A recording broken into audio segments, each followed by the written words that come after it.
कहते हैं ना कि मूर्ति पूजा क्यों करते हो, जबकि वेदों में कहा गया है प्रतिमा नास्ति, प्रतिमा नहीं होनी चाहिए। वही वेद कहते हैं सर्वम खलु इदम ब्रह्म, हर जगह भगवान है, ऐसी कोई जगह नहीं जहाँ प्रभु नहीं है।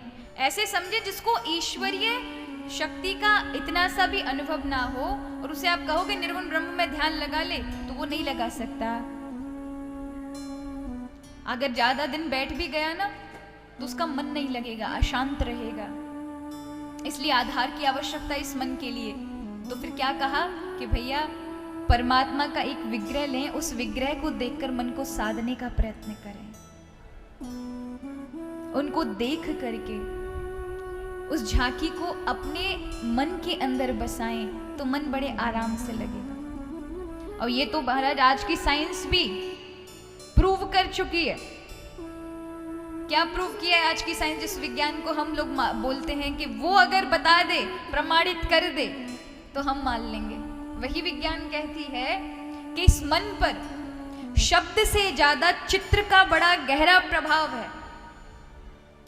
आप शब्द से कोई चीज इस मन पर बोलो, ये आप उस शब्द में से भी 5% याद रखेंगे। अब आप इसलिए कथा का जो वक्ता सुनाता है उसका केवल 10% श्रोता सुन पाता है। कितना? केवल 10%। लेकिन चित्र का मन पर बड़ा गहरा प्रभाव है। किसी चीज का आपने चित्र देख लिया तो बस महाराज वो मन ने तुरंत पकड़ लिया। अगर चित्र का अगर देखकर आपने कुछ चीजें समझी होंगी तो क्या होगा?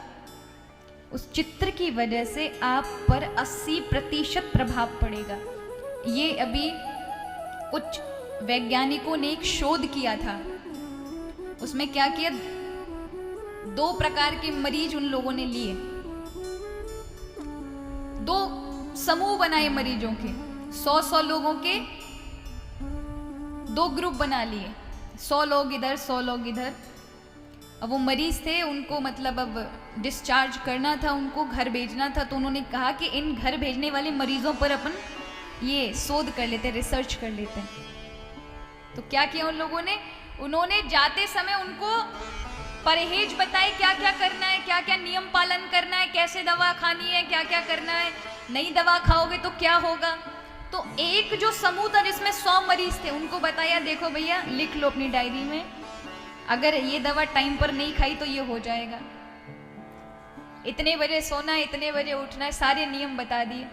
और दूसरे वालों को बोलकर नहीं बताया, लिख कर नहीं बताया, बल्कि चित्र के द्वारा समझाया कि देखो अगर तुमने नहीं खाया तो इस चित्र में ऐसा हो रहा ना, ऐसा हो जाएगा, अगर तुमने ऐसे नहीं सोए तो ऐसा हो जाएगा। वो चित्र वालों को भी चित्र की तरह समझाया और भेजा। और 1 हफ्ते बाद जब पहले वाले ग्रुप से जिसमें 100 मरीजों को लिख करके और शब्द से बताया था, उनसे पूछा आपको कितना याद है जो हमने बताया था, तो वो कहते हैं हमको तो केवल 7% याद है, बाकी सब भूल गए हम, क्या आपने बताया था हमको समझ ही नहीं आया। सारे के सारे 100 लोग बोलते 7% याद है। और जब उनको फोन किया, जिनको पिक्चर से समझाया, फोटो से समझाया था, उनको जब फोन किया तो वो बोलते हैं जी हमको 50% याद है, आप हमसे पूछ सकते हैं।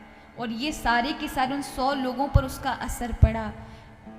इससे पता चला उन्हें कि इस मन पर शब्द से ज्यादा चित्र का यानी दृश्य का गहरा प्रभाव है।